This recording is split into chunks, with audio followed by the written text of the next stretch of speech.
Hello everybody, as promised, this is part 2 of our webinar, Day Trading Without Charts. First thing we're going to look at is reversals and pullback points. Now, I'm personally not a huge fan of trading reversals. I prefer to trade second entries, which for me is trying to get in on the first retracement after a reversal. So let's talk in terms of a short to long reversal and presume that the same thing happens in a long to short reversal. Now, one thing I do think that charts are quite useful for is measured moves. So if on the way down we've been pushing down 10 ticks with average 7 tick retracements, then it's very common to do exactly the same on the way back up. And it's just a kind of measure of volatility. So we could say with trend swings are 10 ticks and counter trend swings are 7 ticks. Now that will vary day to day, but then we all know volatility does vary day to day. Now what will often happen is the first push up off the low is going to exceed the with trend swing size, and that's one of the things that actually tells you it's a real reversal. But the first retracement usually honors your counter trend swing size. Now with that in mind, I still give the volume profile more weight than the swing sizes when it comes to pullbacks. Now reversals usually do have an area of high volume at the low. Now sometimes this is excessive volume because the bidders absorb the selling as we got to the low. They don't necessarily hold the market to the tick, and so you often see a poke down through the high volume area at the bottom like this. Now thicker markets like US Treasuries will very often hold to the tick, so as soon as you see that absorption, it'll hold the market there simply because it's a much thicker market, and that's the way they work. Thinner markets like crude oil and gold will be less inclined to hold through the tick, and you will see more of a push down through the high volume. Now volume is usually going to be above average in the reversal, even if it's not excessive, and that's simply for the reason that it's come down and gone back over the same area twice. Now excessive volume is a much stronger sign of a reversal than just a bit above average volume, and this is where we go back to what we talked about in the first webinar, is you can see when it's excessive because you see, like in this case, you'll see the huge step on the volume profile. If it's not visually significant, then it's not excessive. What we can see in this first image is that we have an area of high volume and that we're now at the low of the day. As before, I always favor a continuation, so at this point I wouldn't actually be looking at this as a reversal. Even though I favor continuation at this point, I still wouldn't looking to be taking a short at this point.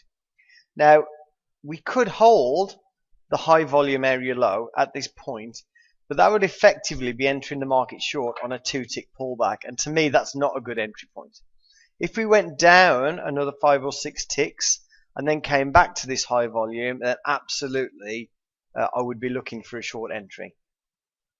Now as we haven't pushed down much, I would also think that maybe it's possible we might be doing a range extension here and creating a high volume range, and so a better short entry in the case of a high volume range would actually be where these 20,000 contracts traded here.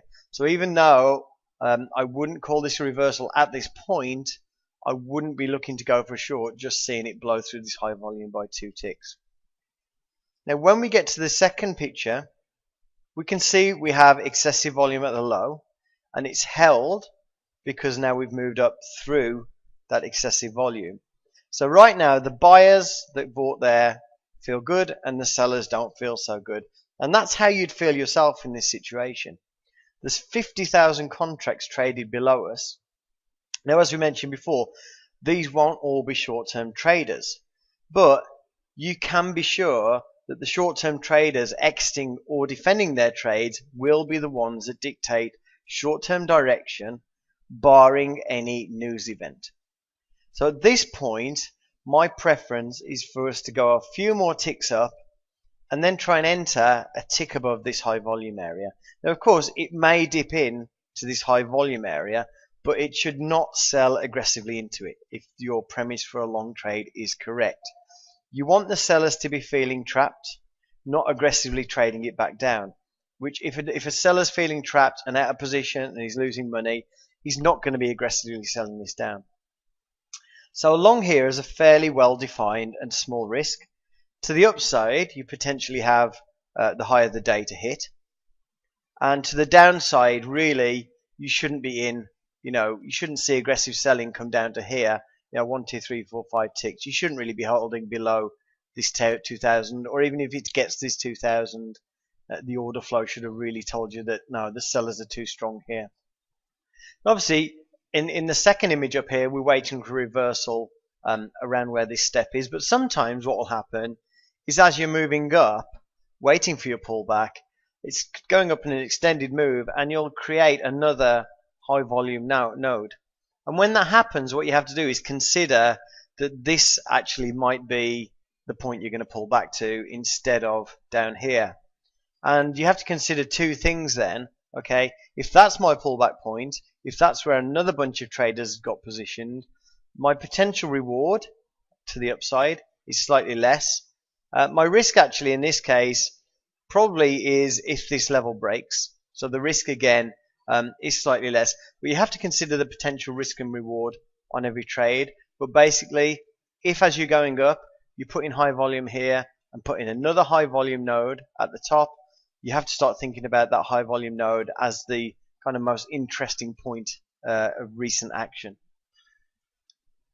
Now, of course, this is just really one type of reversal. And sometimes a reversal just comes out of the blue without any excessive volume or even above average volume. It just goes down to a point. Nobody wants to sell into that and just pops back up. And in that case, you do need to sit on your hands, as this type of trading is all about waiting for an area where a lot of traders get into position because that is what you're trying to exploit. Now, head fakes is just another name for a false breakout. The market breaks out of a range but can't carry on up. Now, whenever you have a range, there's always people going to be stopped out when you break above the range. There's also breakout traders that are going to buy when you poke above the top of the range. So shorts are going to be stopped out by buying, and breakout traders are going to buy because of the breakout.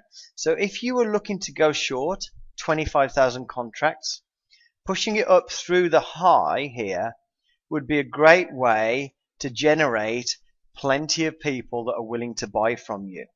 Okay, and that is the first type of head fake we're going to look at, which is effectively a trap head fake. Now, in this scenario, we can see that the market broke above 33, and then we got higher volume at 34 and a little bit at 34.25. At this point, we've got a high volume node. But right now, we don't know if this is going to develop into a high volume area, start rotating around it, or if it's a reversal.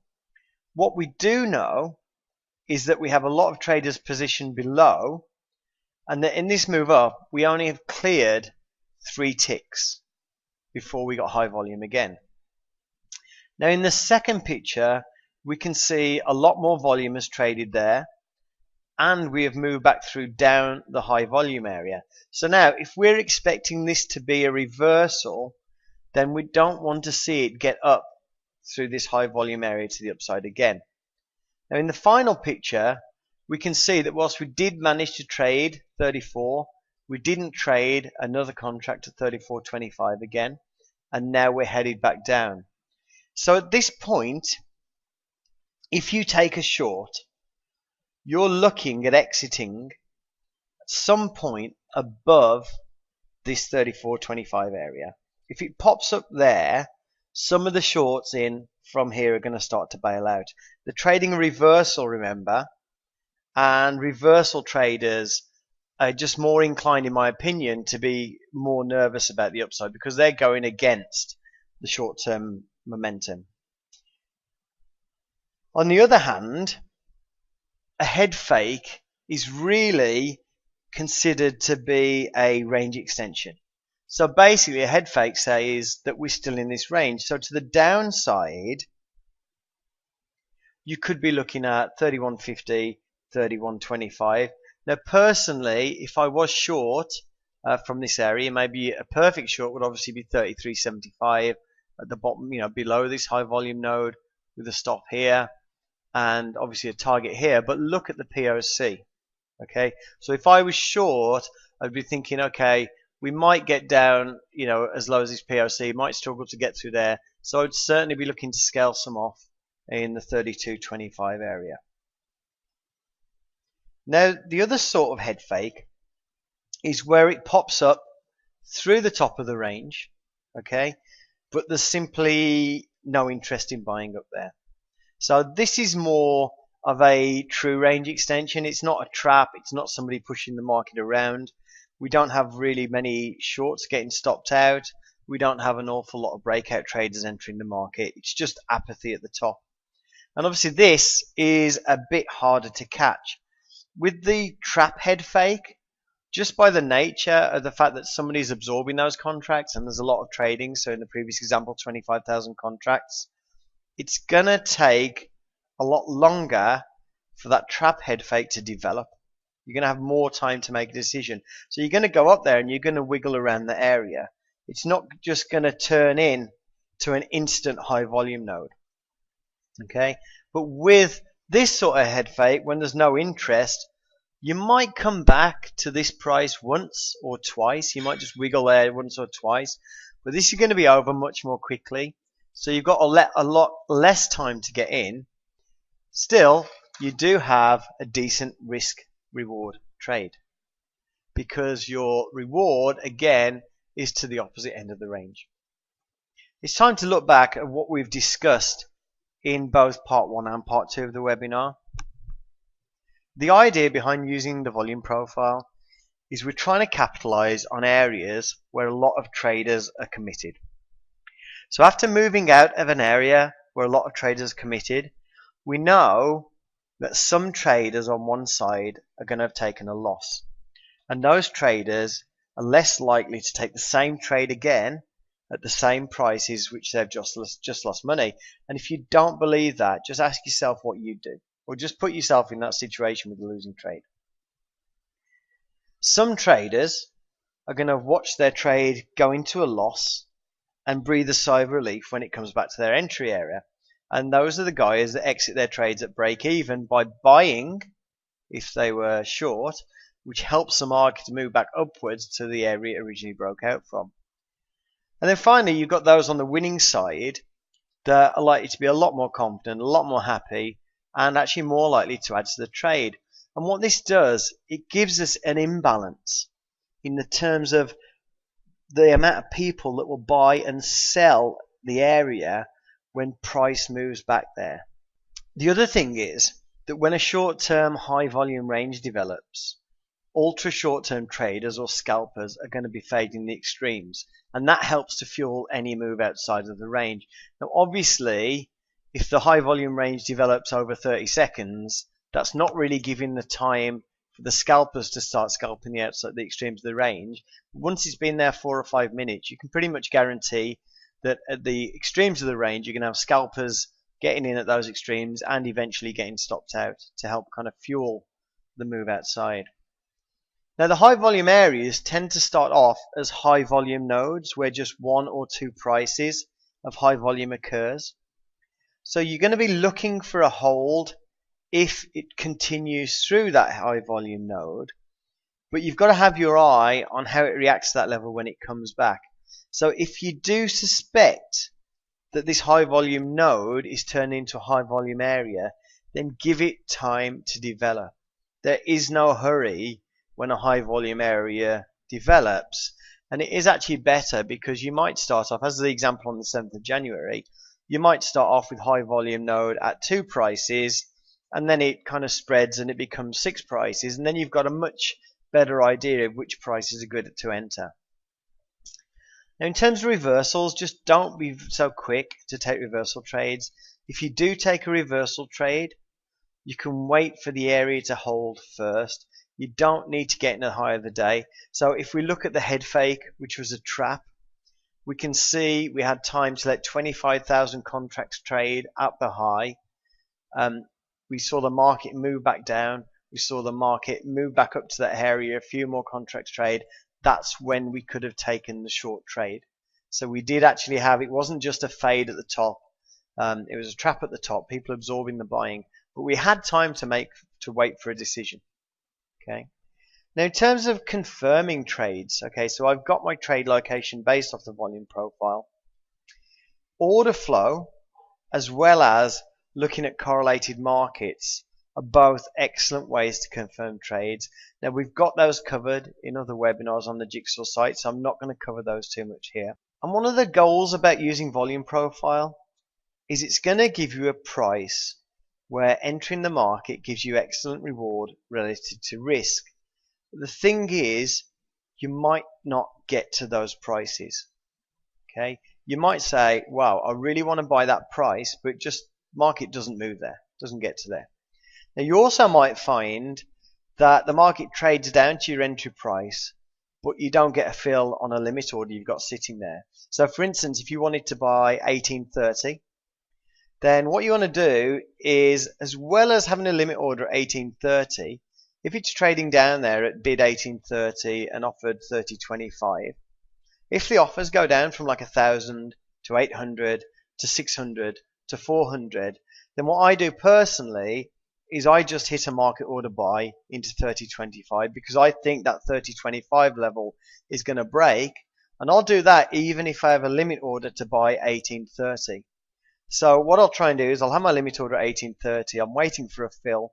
But if I can see the offer above me is starting to break, then I'll just hit into that offer. Okay, and then once I've got fill there, I'll cancel the buy at 1830. But sometimes you're just not going to get filled, and there is going to be a temptation to chase the trade and get in at poorer prices. Now, the only time I would do that and feel good about it is if I see momentum going into the top of the range. Which means you're going to see a lot of aggressive buying moving into the top of the range, and that would be even better if we'd hit the top of the range, not got halfway down, and then you see buyers come in and push it up. But other than that, you've just got to let some trades go by, okay? Because we are talking about getting risk reward in your favor more than having to worry about being right all the time. The moment you start giving up and taking poorer prices, the more reliant you become on being right more of the time than you're being wrong. Okay. Now, in terms of the number of ticks I've talked about in this webinar, it's all based on the ES. You do need to make adjustments for thinner and thicker markets. And finally, if you do decide to look at trading this way, you've got to remember this is a skill you need to develop. Don't expect to be good at this on day one, but you should expect to see significant improvements after 3 or 4 weeks. Okay, this isn't something where you've got to spend 2 years staring at a screen 10,000 hours before you see yourself improve. It's weeks and not months that you should see some improvements. And one of the things you need to do is you do need to sit through a number of different types of day just to get a feel how days play out.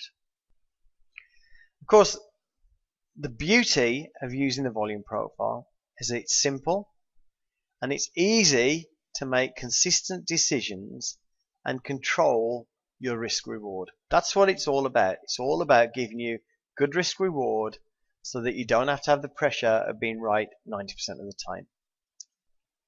Now, if any of you have got any questions, you can feel free to email me on peterdavis@jigsawtrading.com. We do have a lot of free training material on the website, and you can also Skype me. My Skype ID is Jigsaw Trading. And I do appreciate those of you that took time to sit through the webinar. Thank you.